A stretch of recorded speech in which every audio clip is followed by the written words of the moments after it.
vote pour la science avec Isabelle Burgon. Bonjour à vous, j'espère que vous allez bien aujourd'hui.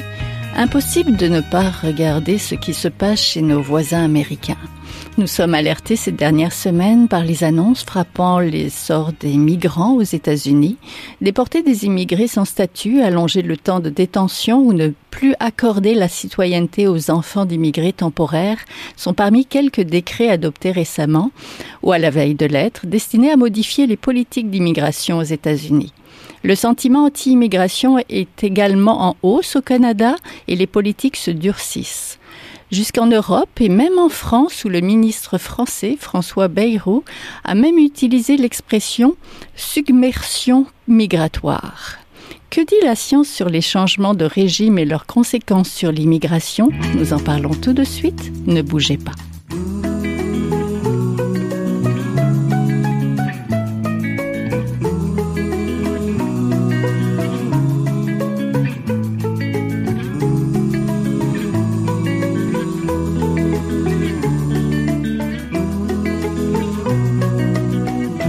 À Je vote pour la science, nous allons nous intéresser aujourd'hui aux changements politiques actuels et à l'immigration. Les républicains américains ont fait des frontières un enjeu électoral. Maintenant, au pouvoir, ils amorcent un virage plus conservateur des politiques, ce qu'on observe aussi au Canada et en Europe. Donc, pour en parler, je suis en compagnie de Maître Déborah Andrades-Gingras, avocate du cabinet Bellefleur Légal et cofondatrice et présidente du conseil d'administration de la Clinique pour la justice migrante. Bonjour. Bonjour, merci de l'invitation. Je suis aussi en compagnie d'Elisabeth Rose-Essec, doctorante en géographie au département de géographie de l'Université de Montréal. Vous étudiez les phénomènes migratoires à travers une perspective féministe et queer. Bonjour. Bonjour.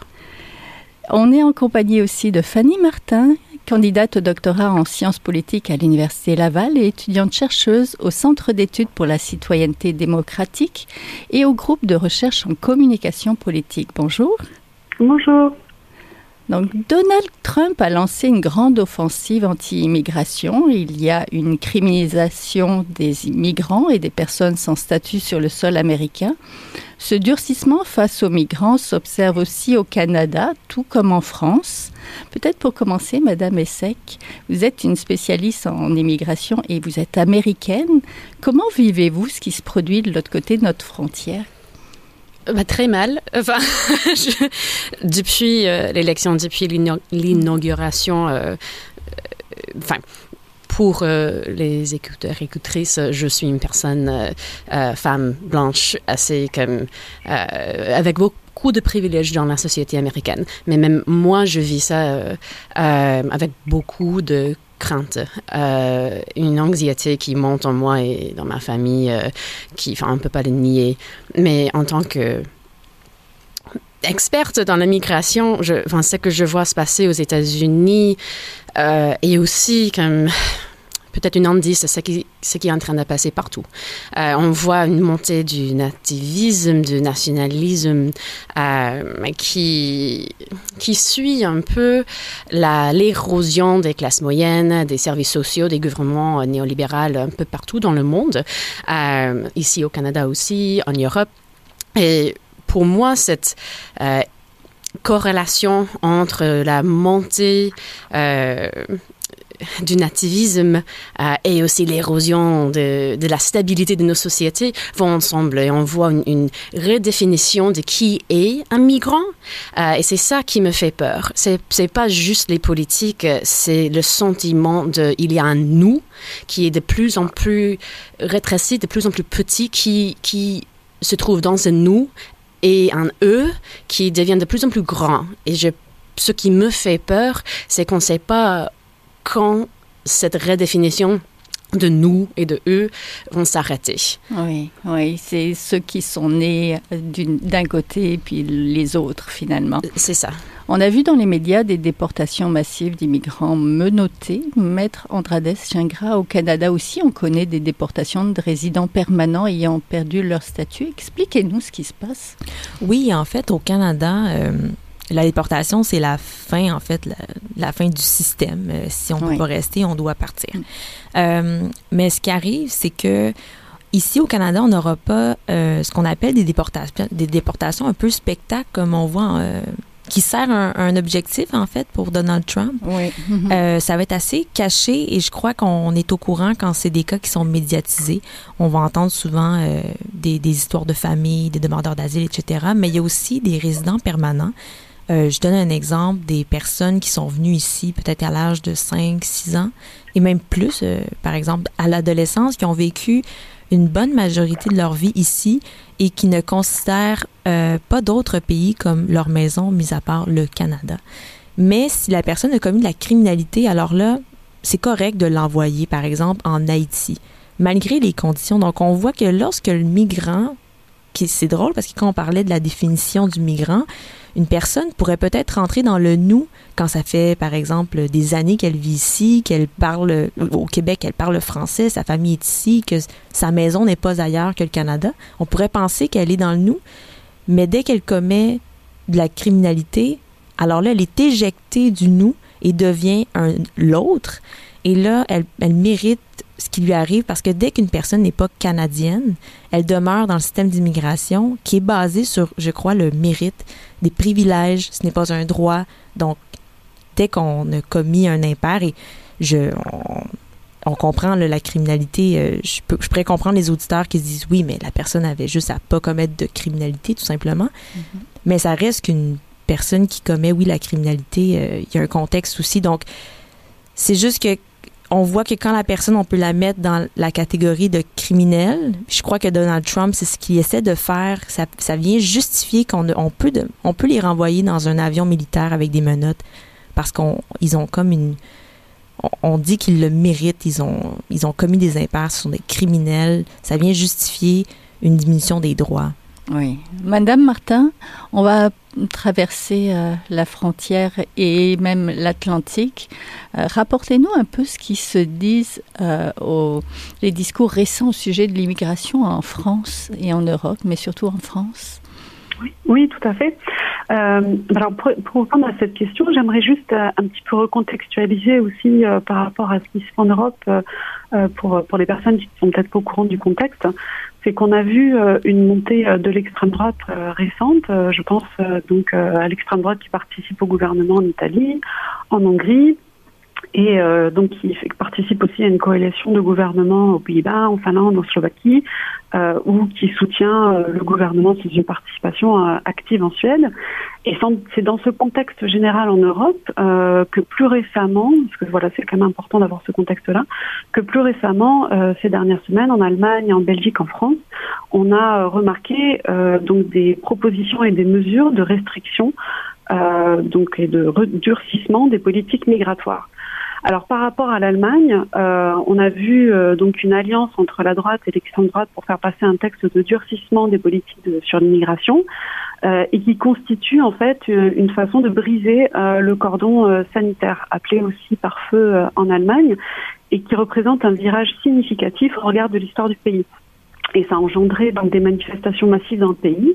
Par rapport à la composition du texte qu'on a pu retrouver dans la presse allemande, ça va aussi peut-être corroborer par rapport aux propos de ma collègue au préalable, c'est qu'on prévoit l'instauration de contrôles permanents aux frontières, le refoulement de toute personne qui ne possède pas de documents d'entrée valables et qui ne relève pas de la libre circulation européenne, et une mise en détention pour une durée indéterminée des délinquants et des personnes dangereuses tenues de quitter le territoire jusqu'à ce qu'elles soient expulsées. Et pour ce qui est de la Belgique, il y a eu aussi donc une proposition de texte de durcissement de l'immigration sous l'impulsion du Premier ministre conservateur, qui lui prévoit de réduire le nombre d'arrivées en intensifiant les campagnes de dissuasion à destination des candidats à l'asile, qui prévoit aussi la réduction du nombre d'arrivées avec des règles toujours plus strictes, et aussi l'intensification de la politique de retour en doublant le nombre de places en centres fermés aussi. Madame Essek, est-ce que le durcissement de la frontière arrêtera la migration ? Non.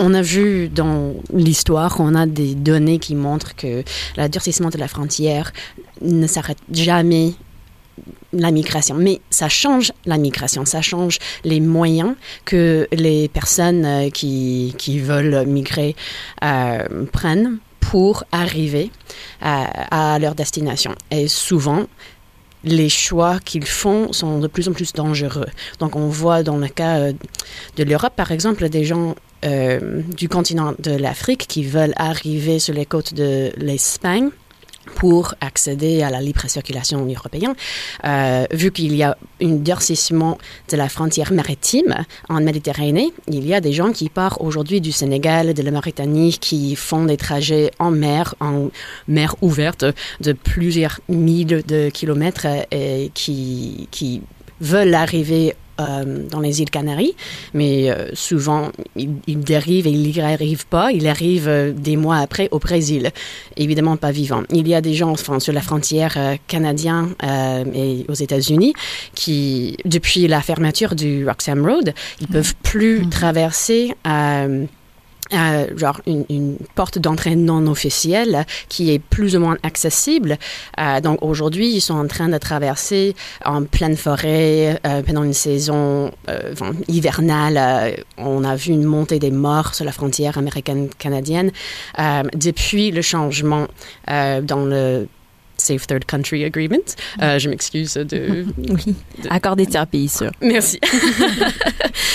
Donc, ça n'a pas arrêté la migration, ça a juste changé la migration et ça a fait que la migration soit plus dangereuse. Donc, ça fait des morts, ça fait aussi plus de travail dangereux pour nos agents frontaliers, plus d'argent dépensé. Ça a des impacts qui nous touchent tous. Oui. Maître Déborah Andrades-Gingras, les Républicains ont fait de la sécurité aux frontières un enjeu électoral. C'est une frontière très longue avec le Canada, plus de 6400 kilomètres, avec des points de passage qui ont été fermés. Mais pourtant, est-ce que c'est encore possible de la traverser? Je pense que oui. Oui, c'est définitivement possible, mais très dangereux. Il y a eu des cas de personnes qui ont des engelures, des gens qui sont pas capables de traverser, des morts. C'est pour ça que quand il y a eu la nouvelle de la fermeture du chemin du Roxham Road, je comprenais pas l'objectif derrière ça parce que on perdait un accès à une voie pour traverser qui était sécuritaire pour les gens, mais aussi on savait qui traversait. On pouvait chiffrer ce nombre-là. On avait de l'information. Et là, on a perdu cette information-là. Donc, je ne comprends pas encore l'objectif qui c'était aussi, c'est une décision qui vient avant Trump. Donc, ça s'inscrit peut-être dans une stratégie américaine plus large qui n'a pas commencé avec Trump, mais qui était aussi là avec Biden parce que c'est lui qui a négocié avec Trudeau. Donc, mais aussi canadienne. Il y a aussi une part canadienne. Oui, définitivement canadienne aussi.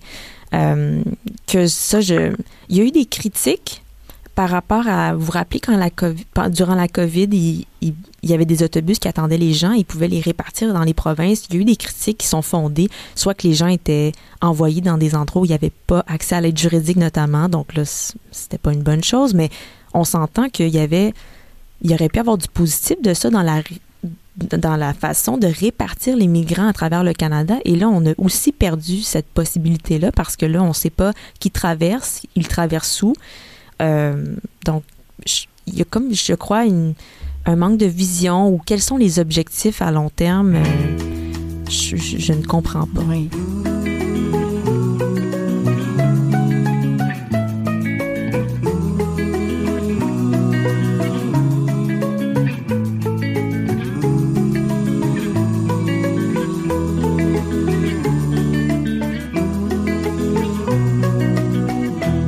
Il y a la frontière, mais il y a aussi les discours. Madame Martin, rappelez-nous ce que le Premier ministre français, François Bayrou, a utilisé récemment comme expression et ce que ça signifie. Oui, tout à fait. Alors, le Premier ministre Bayrou a évoqué donc fin janvier sur LCI, qui est une chaîne de télévision française, le sentiment de submersion généré par l'immigration. Alors, il a dit ses propos dans un contexte sur la chaîne qu'il a effectivement aussi réitéré à l'Assemblée nationale le lendemain. Donc, on pourrait discuter en longueur de son discours, mais le choix de ces mots-là est vraiment symbolique, puisqu'en fait, traditionnellement, ce terme de submersion, il est attribué donc à l'extrême droite en France et utilisé depuis les années 80 par Jean-Marie Le Pen, qui est l'ancien dirigeant du Front National en France. Ces dernières années, il est à noter que ce n'est pas la première fois que des acteurs politiques, au-delà de l'extrême droite, reprennent les mots de l'extrême droite. Alors on pense en 2024 au président Macron qui avait estimé que le programme du nouveau Front populaire était immigrationniste. Et c'est un mot initialement aussi attribué à Jean-Marie Le Pen. Et donc forcément, ces utilisations-là ont une tendance, comme conséquence, à banaliser le discours de l'immigration. Ensuite, au-delà de cet écho à l'extrême droite, avec ces termes, Monsieur Bayrou, il représente donc une métaphore qui renvoie aux catastrophes naturelles, puisqu'il s'agirait de voir arriver des vagues d'immigrants pour submerger les lieux en question, et qui pourrait être interprétée aussi comme faisant écho au changement climatique, et qui cherche donc à jouer sur les symboliques autour de la peur et d'une idée d'une immigration massive. Et ce qui renforce aussi par rapport à ce que mes collègues disaient au préalable, c'est qu'il y a une idée aussi de déshumanisation des immigrants par rapport à ça. Donc on joue beaucoup sur les symboliques et sur les émotions. Et en politique, les émotions, elles ont beaucoup d'attributs et elles permettent notamment de créer un sentiment d'unité, ce qu'on a dit tout à l'heure, justement entre le eux et le nous. Et donc ça permet aussi de favoriser l'adhésion à une idée, à un programme, et par conséquent d'influer le choix de vote. Alors le Premier ministre Bayrou a parlé lui d'un sentiment de submersion. Et donc ça, c'est un sentiment qui ne semble pas en cohérence avec les chiffres, puisqu'il y a des chercheurs en France et en Europe qui ont fait des études qui démontrent qu'on surestime la population étrangère en France et en Europe, puisqu'en fait, on estimerait à 23% donc les étrangers, la population étrangère, alors qu'elle est effective en France, par exemple, entre 8 à 10% en 2023. Donc il y a une surestimation de ce sentiment-là.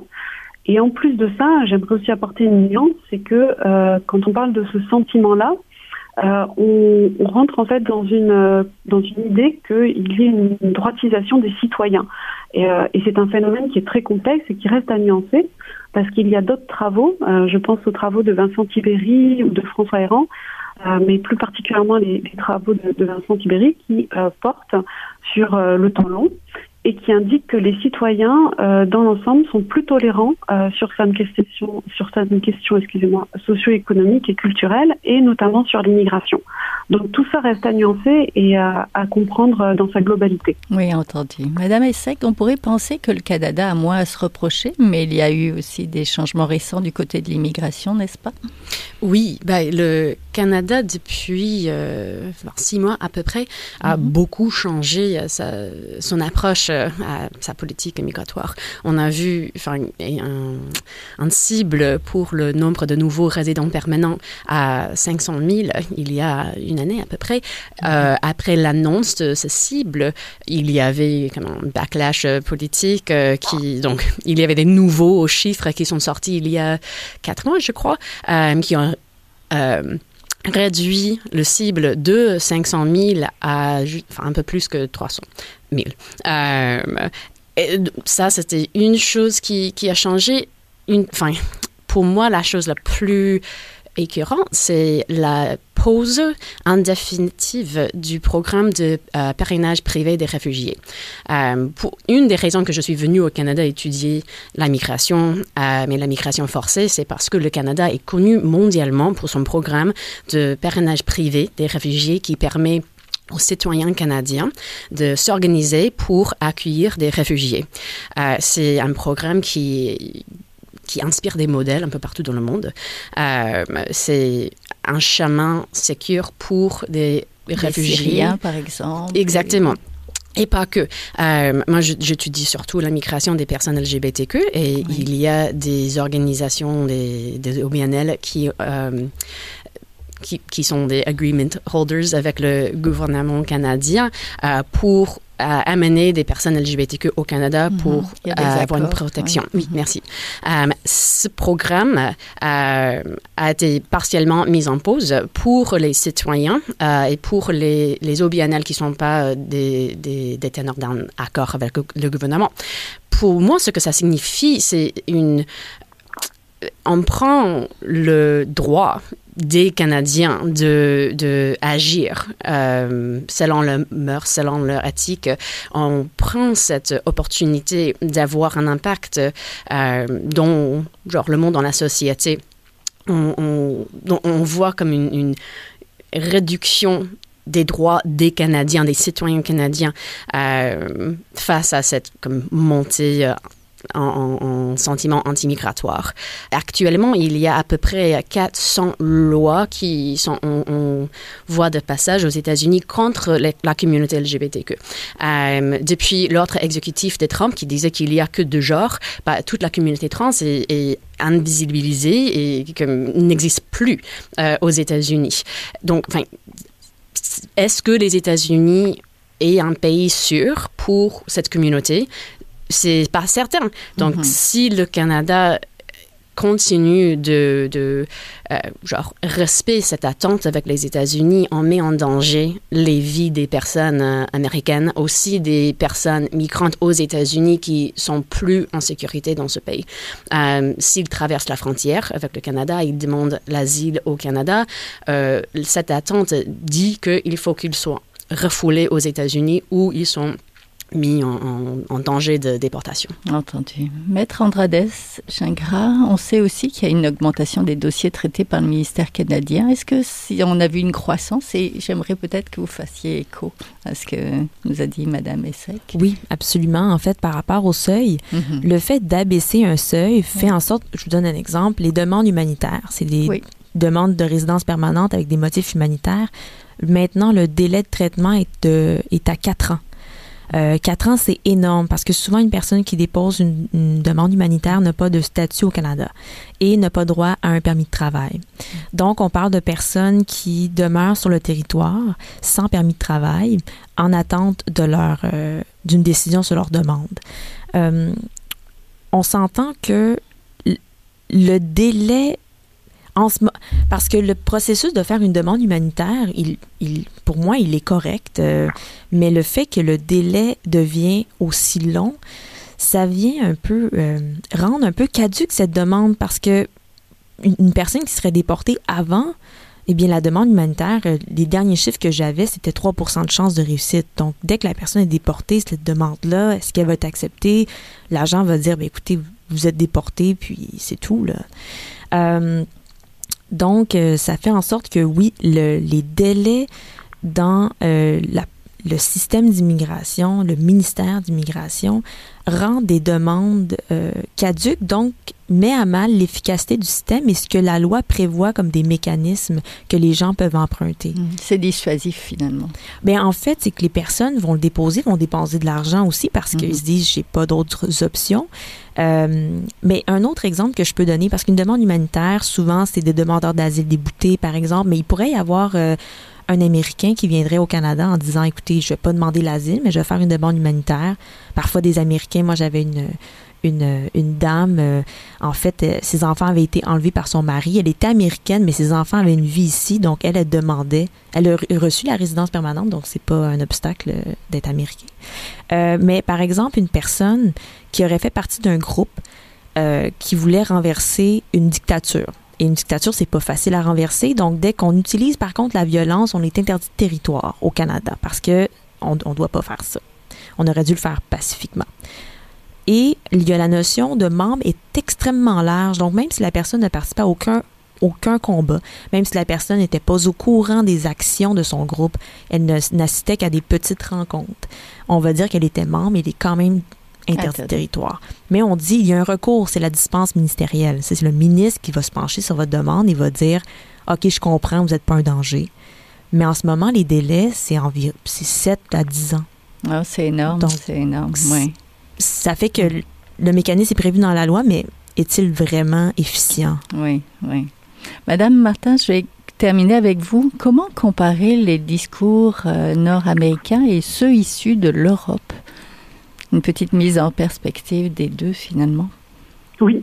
Alors, je voudrais quand même souligner que, vous vous en doutez, c'est jamais évident de comparer des discours et des pratiques en dehors de leur contexte politique. Oui. Parce que c'est sûr qu'il est toujours idéal de replacer dans dans le contexte pour comprendre la subtilité de ces discours, l'idéologie qui va derrière, par rapport à quel type d'acteurs politiques ils sont cités, ils sont dits, leur historique, les différents jeux institutionnels, parce que là, comme vous le savez, entre l'Europe, la France et les États-Unis, on a un contexte institutionnel qui est vraiment différent, notamment aussi au niveau des acteurs politiques et des différents partis. Mais c'est sûr que si on observe déjà donc un premier jet, il est évident qu'il y a un des points communs quant à la volonté de maîtriser et d'apporter des discours et des pratiques plus restrictives sur cette question de part et d'autre de l'Atlantique. Et après, quant à comparer vraiment les discours, c'est sûr qu'on observe des différences comme on peut le voir, et je pense que là, pour revenir à notre point de départ, c'est important de voir comment on parle de l'immigration, des immigrants, donc de voir les mots tels quels dans le discours, et de voir aussi, pour comparer justement ce qui est fait de part et d'autre, de voir aussi les mises en pratique de ces discours, pour voir s'il y a une cohérence entre les discours et les pratiques. Ça permet aussi également de mettre en perspective. Et donc là, effectivement, on a vu que ça avait une cohérence du point de vue de la campagne électorale de Trump et de sa première loi qui a été promulguée, qui porte justement sur l'immigration pour son deuxième mandat. Donc voilà, il y a, je pense, une mise en perspective à faire par rapport aux discours qui peuvent être dits, et après à la mise en pratique sur tout ce qui est sur le sol américain, mais aussi sur le sol canadien. Pour ce qui est du Canada, je vais pas reprendre forcément les propos qui ont été dits par mes collègues, mais c'est sûr qu'en ce qui concerne les discours, de mon point de vue au Canada, dans le cadre des échéances électorales qui nous attendent, il est encore un petit peu trop tôt pour voir comment le discours va porter sur l'immigration à ce jour. Mais on va être attentif. Voilà, on va être attentif. On va inviter tout le monde à ouvrir les oreilles pour voir comment on parle des migrants et de l'immigration.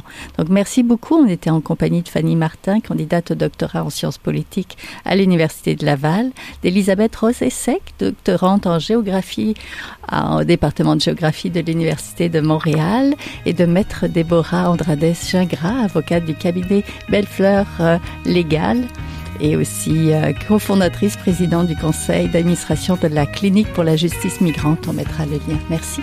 Merci. Merci, au revoir. Voilà, c'est tout pour aujourd'hui.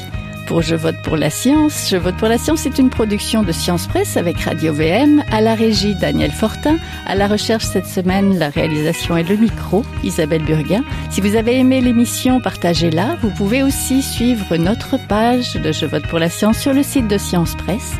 En attendant, je vous souhaite de passer une très très belle semaine à notre antenne. Jin Zhaohua est un chercheur typique de ceux pour qui les progrès de la bioinformatique ont préséance.